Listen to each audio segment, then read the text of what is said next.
ஓம் ஸ்ரீ மகா பிரிவா சரணம். பிரிவா கடாட்சம் பரிபூர்ணம். ஜெய ஜெய சங்கர ஹர ஹர சங்கர. பெரியவாளை கேட்டுக்கிட்டே இருக்க தோணுது நிகழ்ச்சிக்கு எல்லோரையும் வரவேற்கிறேன். இன்றைக்கி நம்ம நேத்திக்கு பார்த்த பெரியவாளோட அருட்கட்டளையும் காரணங்கிற கதையோட தொடர்ச்சியை தான் பார்க்க போகிறோம். அவர் அந்த சுப்பிரமணியத்தை நீ உடனே திரும்பி போகலாம் அப்படின்னு பெரியவா சொன்னோன்னே இவர் ரொம்ப கலங்கி போய் நிற்கிறார். நாளைக்கு பூஜையை பார்த்துட்டு போகலாம்னு அப்படின்னு தயங்கி சொல்கிறார். உடனே பெரியவா அதுக்கு உடன்படலை. பூஜையை இன்னொரு தடவை பார்த்துக்கலாம், நீ போயிட்டு வா.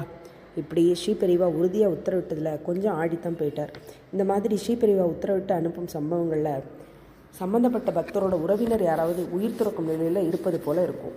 அதற்காகவே ஸ்ரீபெரிவாளின் அருள் அந்த பக்தரை விரட்டி அனுப்பும். ஏதாவது அப்படிப்பட்டதோர் துயரம் தனக்கு நேர்ந்திருக்குமோ, அதனால தான் இந்த ராத்திரியில் ஸ்ரீபெரிவா தன்னை தங்க விடாமல் போக சொல்கிறாரா அப்படிங்கிற கவலை ஒரு புறம் இருந்தாலும், இந்த கிராமத்துலேருந்து புறப்பட்டு எங்கே போய் எப்படி தங்குறது அப்படின்னு எதுவுமே புரியாத நிலையில் சுப்பிரமணியன் பேதலிச்சு நிற்கிறார்.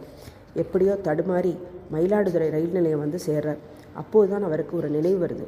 அந்த நினைவே ஸ்ரீபெரிவாள் அருளியது அப்படிங்கிறத அவர் அப்போ உணரலை. மயிலாடுதுறை அருகில் குத்தாலம்ங்கிற ஊர் பக்கம் கூடலூருங்கிற கிராமம் இருக்குது. அங்கே தான் இவருக்கு பிரம்மோபதேசம் செஞ்சு வச்ச பிரம்மஸ்ரீ கிருஷ்ண சாஸ்திரிகள் இருக்கார் என்பது இவருக்கு ஞாபகம் வருது. உடனே இவரோட குரு மகாபெரிவாளின் பாராட்டுகள் பெற்றவர், ஆச்சாரசீலர், பெரியவாள்கிட்ட அளவிட முடியாத பக்தி கொண்டிருந்தவர். மயிலாடுதுறை ரயில் நிலையத்தில் ராத்திரி தங்கிட்டு தன் குருவை காலையில் கூடலூர் போய் பார்க்கலாம் அப்படிங்கிற எண்ணம் ஏற்படுறது.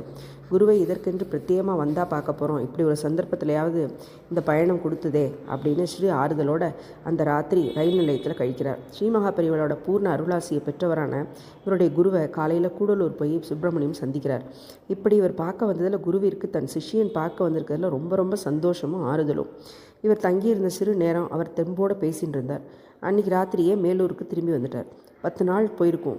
இவருக்கு ஒரு கடிதம் வருது. அதில் இவருடைய குருவான பிரம்மஸ்ரீ ராமகிருஷ்ண சாஸ்திரிகள் ஆபத் சந்நியாசம் ஏற்றுண்டு இறைவனை போய் சரணடைஞ்சிட்டார், இறைவன் அடி சேர்ந்தார் அப்படிங்கிற செய்தி வருது. ஸ்ரீமகா பெரியவா அன்னைக்கு தன்னை உடனே கிளம்ப போக சொன்னதோட கட்டளையிட்டதோட நோக்கம் என்னன்னு இப்போ இவருக்கு புரிஞ்சுடுத்து.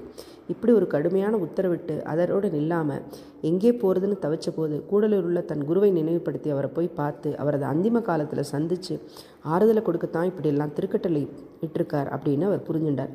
அப்படி இல்லைன்னா தன் குருவான மகானை இவர் பார்த்துருக்கவே முடியாது இல்லையா? ஸ்ரீமகா பெரிவாளின் வாக்கிற்கும் கட்டளைக்கும் ஒரு நியாயமான காரணம் இருக்கும். அப்படிப்பட்ட அருட்கட்டைகள் நன்மை பயப்பதாகவே எல்லோருக்கும் அமையும் அப்படின்னு திரு சுப்பிரமணியம் இந்த சம்பவத்தின் மூலம் அனைவரையும் அறிய வைக்கிறார். ஓம் ஸ்ரீ மகா பெரிவா சரணம். பெரிவா கடாட்சம் பரிபூர்ணம். ஜெய ஜெய சங்கர ஹர ஹர சங்கர.